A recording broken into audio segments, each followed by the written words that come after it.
Welcome back friends in this video tutorial of Anita Bioconcept, and today I am here with you all to discuss on the topic chemokines, which are group of cytokines and which are mainly produced by many types of cells such as leukocytes. Okay, so our topic today is cytokines, and in this category I am discussing about chemokines. These are being produced by many types of cells such as epithelial cells,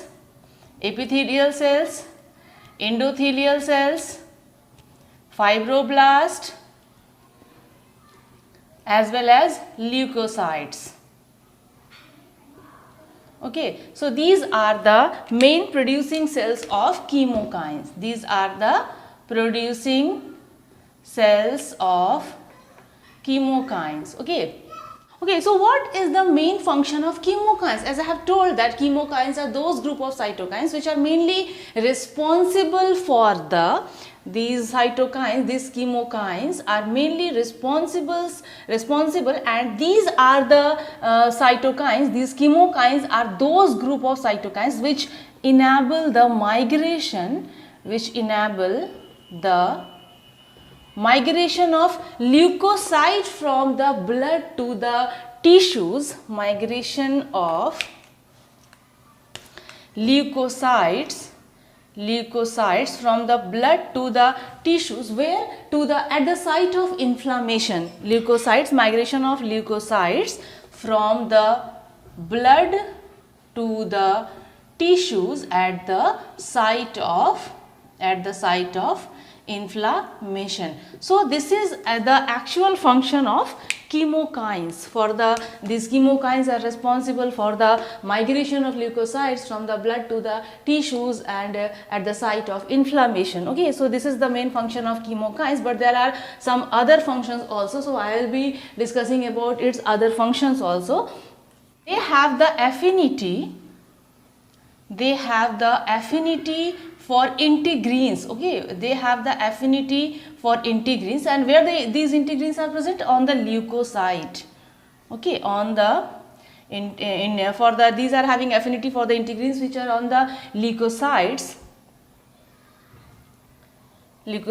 and for which, towards which, for the ligands. Okay, for the ligands on the vascular wall during diapedesis. Ligands on vascular walls during the process of diapedesis. Okay, I should on the light. Okay, so now it's clear. Ligands on vascular walls in the diapedesis process or during the diapedesis process, and it is being responsible for the polymerization as well as depolymerization of actins. Okay, polymerization as well as depolymerization of actin in leukocytes, right? Polymerization and depolymerization of actin in leukocyte for the movement and migration. For what? For the movement and migration, and they function as what? Function as chemoattractant for the leukocytes. Function as chemoattractant for the leukocytes. Chemoattractants for the leukocytes. Okay, now some more functions of these chemokines. So what are those more functions? Let me write here. Okay, these chemokines does trigger. Okay, these chemokines does trigger some WBC to release their killing agents, because we know that WBC, white blood cells, are responsible to kill. So these chemokines does trigger the WBC, trigger some of the, not all, trigger some of the WBC to release. They trigger WBC, and then after this WBC are going to release the killing agent killing agent, and these killing agents are mainly functions for the extracellular killing function. Okay, so these release killing agents for extracellular killing and induce some WBC, as well as they induce some WBC to ingest the remaining or remains or debris of some damaged cells. Okay, so the wastage part of the damaged cells. So extracellular, they release killing agent, WBC release killing agent, and how these WBCs are getting triggered by the chemokines. So these chemokines trigger the WBC and function as chemoattractants, and after that after the trigger of WBC, they release the killing agent for extracellular killing and induces the WBC. Now the WBC is being able to ingest the remains of or damaged part or debris of damaged cell. Okay, damaged cells or tissues, damaged cells or tissues. Okay, so this is also the one of the important function. One more important function of chemokines is that some of the chemokines does promote the angiogenesis process. Some of the chemokines does promote angiogenesis process. Okay, angiogenesis process. Some of the chemokines are also being functional or also being responsible for the movement of T lymphocytes, B lymphocytes. They also are responsible for the movement of T lymphocytes, B lymphocytes, dendritic cells, okay, dendritic cells, T lymphocytes, B lymphocytes through the lymph nodes and spleen, through lymph nodes and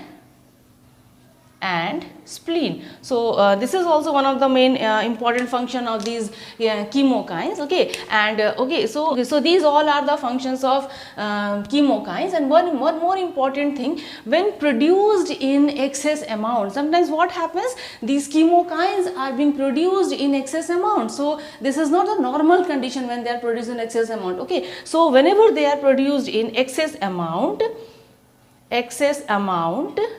they can lead to damage. Okay, they can lead to damage of healthy tissues, such as in case of rheumatoid arthritis,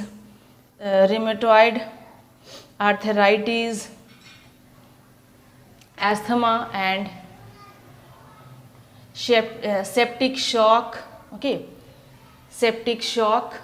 So these lead to disorders. Okay, these are the disorders, and these disorders results due to the production of these chemokines in excess amount. Okay, so as seen in rheumatoid arthritis, asthma, septic shock, etc. So these are the disorders. So I have told today about the chemokines, about their producing cells, as well as about their various types of functions, which are mainly function in the immune system as well as in the regulation of immune system. So let's see some of the examples in my next video tutorials. Whenever I will be discussing about the chemokines, so I will be able to discuss, and I will be discussing about the various examples of these chemokines, such as, okay, let me give some of the examples which I will be discussing in my next video tutorial, such as interleukin 8, okay, MIP-1A, MIP-1B,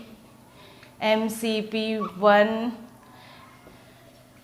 MCP-2,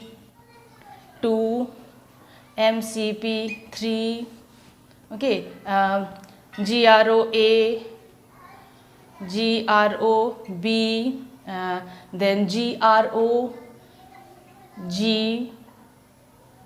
So these all are the various examples of chemokines, okay, which I will be discussing in my next video tutorial. So till then, thank you. If you like this video, please subscribe my channel and share it with your friends, so that they can also subscribe my channel, as well as they can come to know about the cytokines. So with this, thank you all.